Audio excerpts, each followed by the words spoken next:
Hello friends, ఈరోజు మా చిన్నోడి graduation day మెమోరీస్ని share చేయబోతున్నానండి.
Ma'am కొంచెం స్పీచ్ ఇచ్చి ఫీడ్బ్యాక్ ఇవ్వమన్నారండి. ఇంకా పిల్లలందరూ కూడా వేరే స్కూల్కి షిఫ్ట్ అవుతారు కదా ఈ కిండర్ గార్డెన్ నుంచి. సో నేను కొంచెం స్పీచ్ ఇచ్చి ఇక్కడ నేను ఫీడ్బ్యాక్ చెప్పాను. ఇక్కడ చూడండి, ఇంకా స్కూల్ వదిలేసి వెళ్తున్నారు కదా పిల్లలందరూ కూడా టీచర్ని చాలా మిస్ అవుతున్నారు.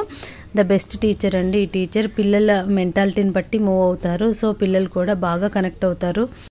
నేను చెప్పాలనుకున్నది ఏంటంటే పిల్లలందరూ కూడా ఒకే మనస్తత్వంతో, ఒకే మెంటాలిటీతో, ఒకే నాలెడ్జ్తో ఉండరండి. పిల్లల మెంటాలిటీని బట్టి, నాలెడ్జ్ని బట్టి మనం మూవ్ అవుతూ ఉండాలి. Thanks for watching.